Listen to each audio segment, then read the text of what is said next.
Coaching Soccer Weekly, episode 344 The Red Card Dilemma. Entertaining, educational, and inspiring soccer content to help make you a more effective coach, player, or soccer parent. Hello, and welcome back to Coaching Soccer Weekly, presented by World Class Coaching. My name is Sega Rabinovich, and this is the podcast devoted to bringing you cutting-edge methods, techniques, and tactics for coaching soccer. It doesn't matter if you're an experienced coach who has been training teams for many years, or if you're new to coaching and working with the team for the very first time. There's something we can all do to take our coaching to the next level. This week has been probably one of the most hectic weeks I've had in a while. The way registration is going, it's just a lot. We're registering into two different leagues, which means two different types of registrations, which means dealing with two different types of districts, which means just a lot of administrative work that happens twice a year, essentially. So a really busy week, and because of that, the episode isn't going to be as long. At least that's in my head. Who knows how long I'll talk for? But yeah, it's really been tough. Mornings, wake up, kind of do an insane amount of administrative stuff. Then in the evenings, between our soccer practices, the school that I'm coaching, their soccer practices, private lessons that I run, and it's been a lot. This weekend was also the nationals for Canadian soccer. So all of the best teams in Canada, U13 all the way to U18, came and participated in the nationals tournament. I think Canada Soccer did a really, really good job this year with it. It's the first year in a very long time that there was just a lot of marketing for it. And on top of that, what I really liked was that they put it on YouTube and they live streamed the games. So you could watch U13 girls, U15 girls, you could watch everything, all the way up to U18. So really great for them. I was able to watch some games and just to kind of see what the level is and in the national tournament. And it was okay. I think there weren't many teams that reset the ball. There were some teams that tried to build out of the back. But honestly, I was a little disappointed with the level of play. Having said that, I understand that it's the Nationals, right? So when you get into that situation, you're taking a lot less risk. You're not really trying to build out of the back as much. Although there was a team that I watched that constantly tried to build out of the back, but they were just building out of the back, and that makes no sense. I mean, the other team was just pressing them with so many players, and you don't just build out of the back for the sake of building out of the back. You build out of the back because you have an advantage in the back. If you don't have an advantage, get the ball to where the advantage is. And that's what we're also going to talk about today with the red card, right? Play your advantages. So a lot of the time, the teams that were using those strategies, they were just using one strategy, either kick it up or build out of the back. And that was it. So that didn't really make sense to me, but it's kind of a theme that I've been seeing in the national tournament. The actual players, some really great, talented players, but the soccer IQ just wasn't there. The movement off the ball, there were so many offsides. There were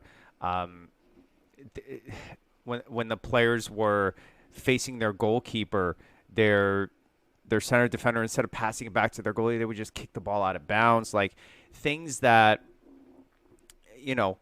from a tactical point of view, if you're a team playing in a national tournament, I would expect that your players not only are talented and have really good technique, but are also really good at understanding the game and your system of play.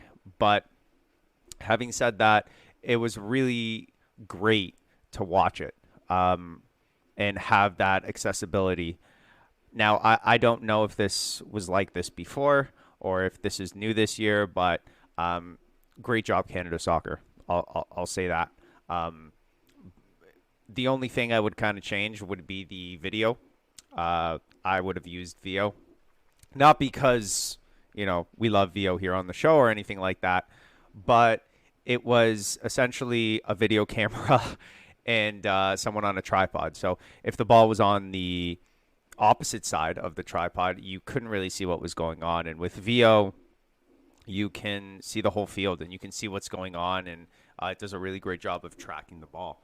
Having said that, I have been made aware that the VO code that we have has expired. So I've reached out to VO, and once they get back to me, I will get back to you with the new code. So that's it. So since they are not sponsoring the show today, I want to introduce a new sponsor. And that new sponsor is you guys. You guys make the show happen. You guys are the best. The listeners, thank you so much for listening. I do this every once in a while, but, I really do appreciate all of you. The kind emails really help me. And just motivate me to keep going. I don't need much because it's better than me in what I've been doing before the podcast, which was just talking at a wall. Now I just don't look a little crazy. I look like at least I'm talking to someone. So I appreciate you listening. I really and honestly do. It means a lot. And the growth of the podcast is obviously and will always be the result of Tom's great work. So I'm just honored to be a part of the show and try and help as many coaches, players, parents as I can. So let's move on. The other thing I wanted to talk about was something that I watched this weekend. And if you watch the Champions League this week, you saw that Manchester City got a red card in the 22nd minute.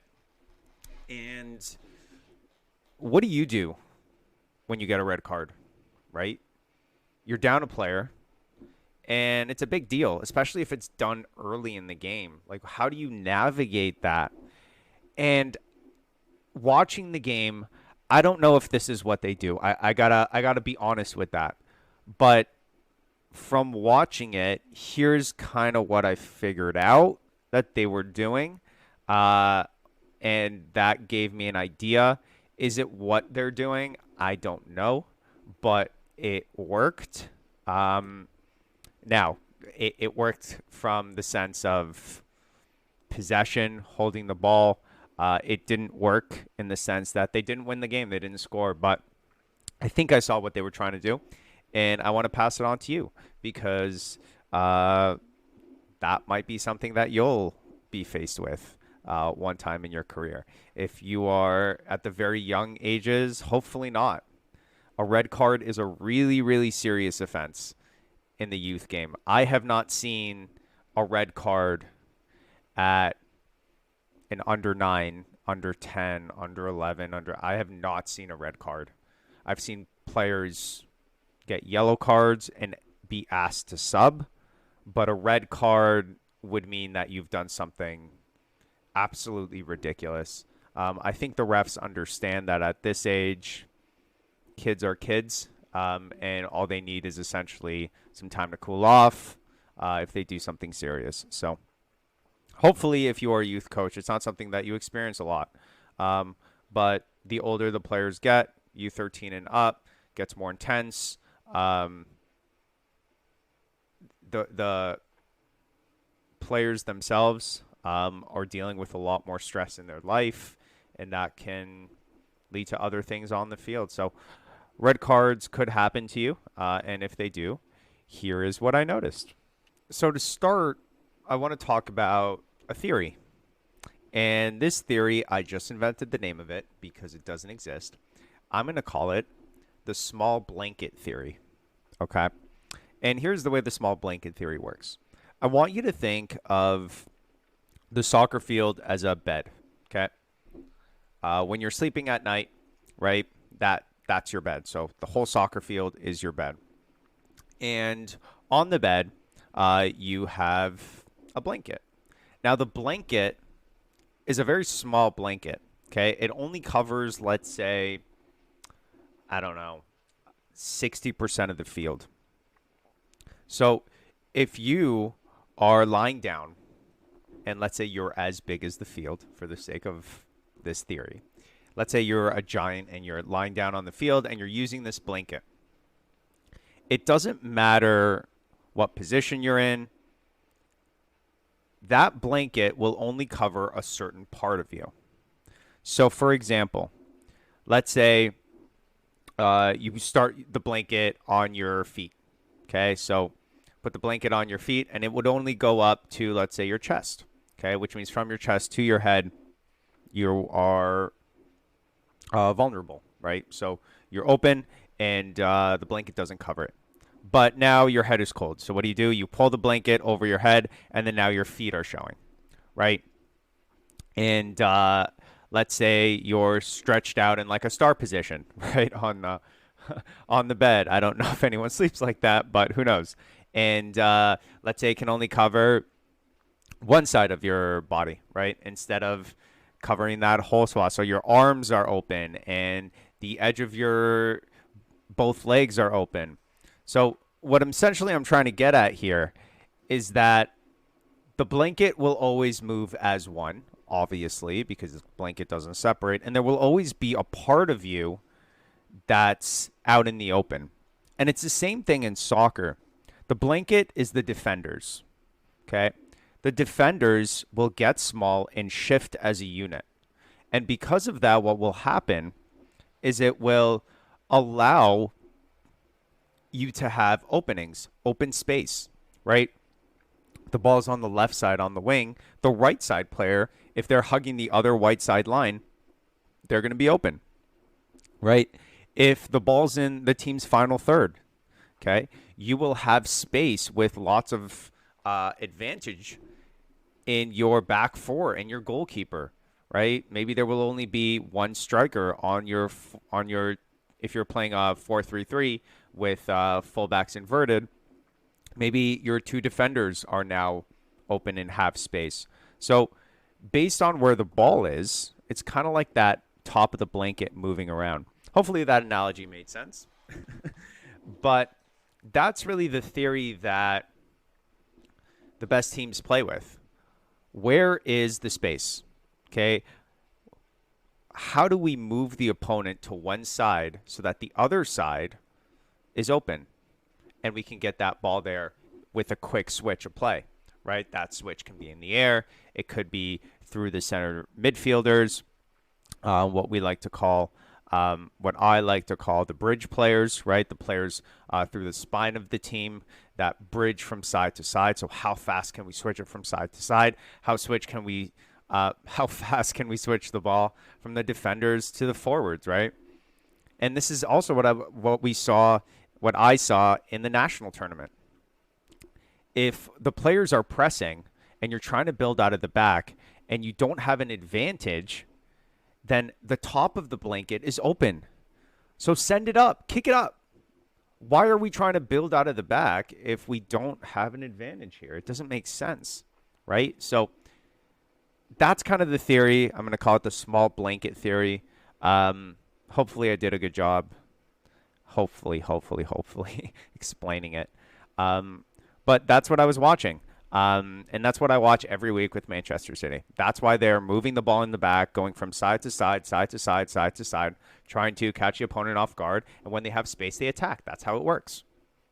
Now, what happens when you get a red card? Well, now the advantages that you had are gone because you are down players.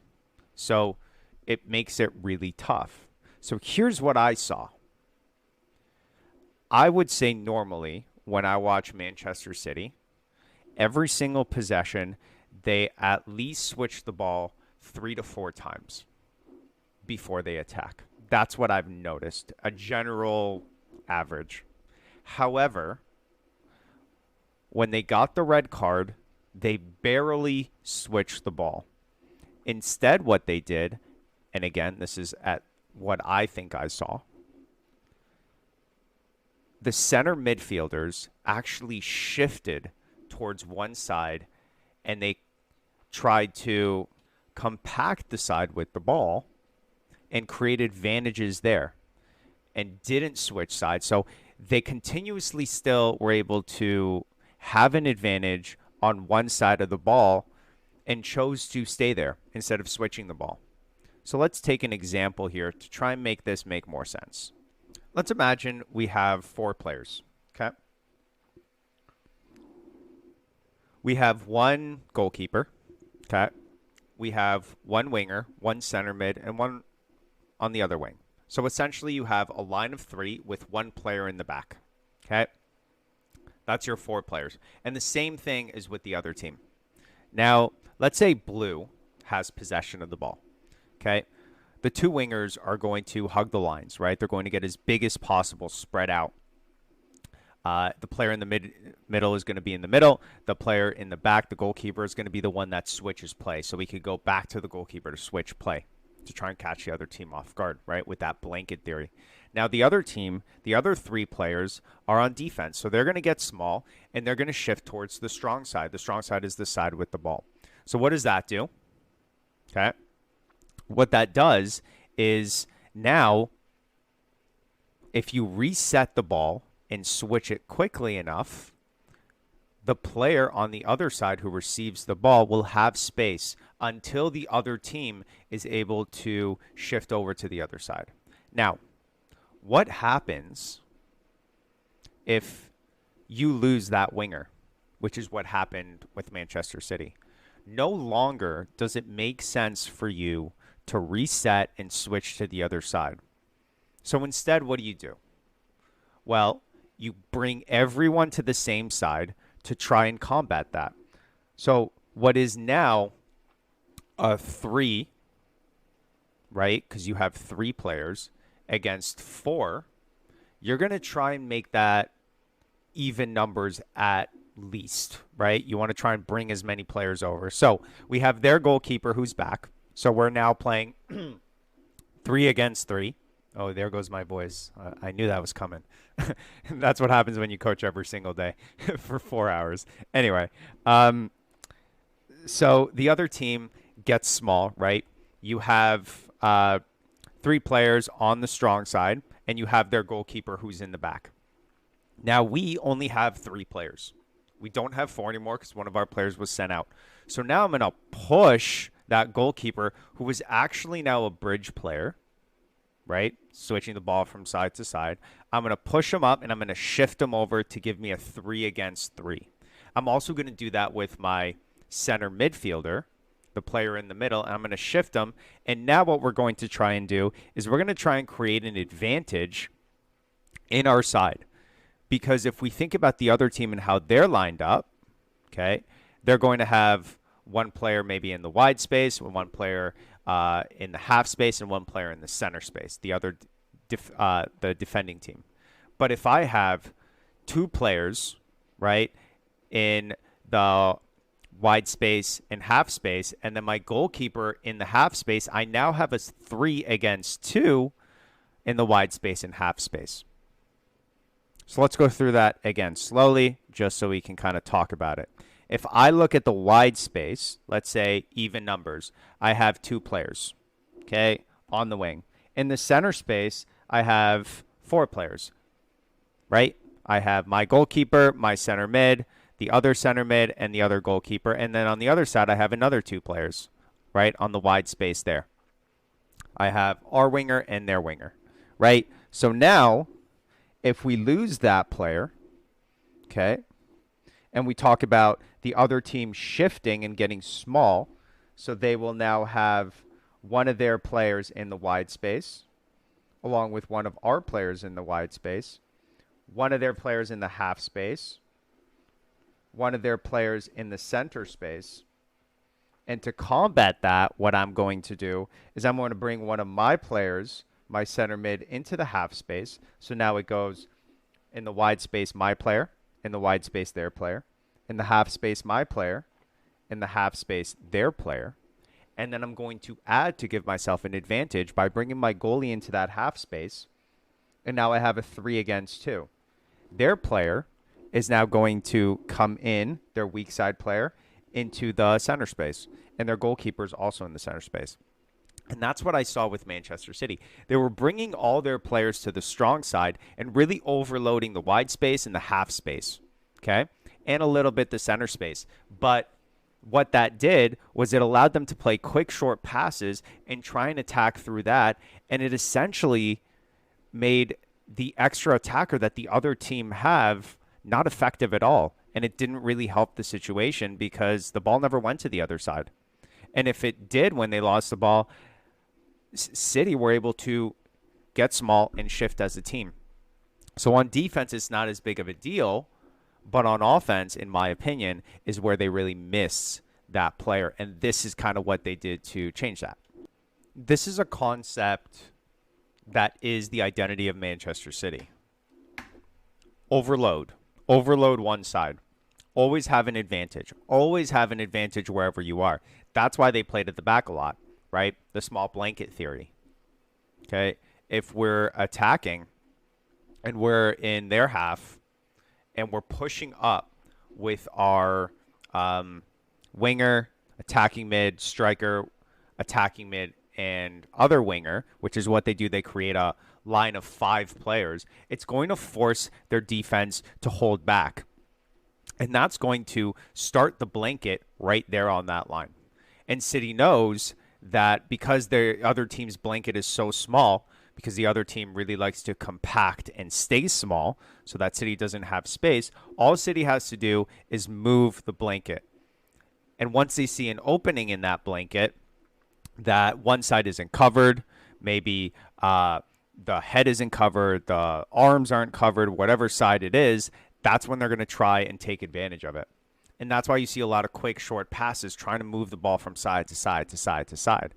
But again, if you then lose that part of the bed, right? If the bed gets smaller because you don't have enough players because you got a red card, then you got to change your tactic. And I think that's what they did. Again, I don't know if this is true. This is just kind of what I saw. And to me, that theory makes sense, right? If you don't have enough players, overload one side and let's fight it out. And that's what it was. It was a dogfight.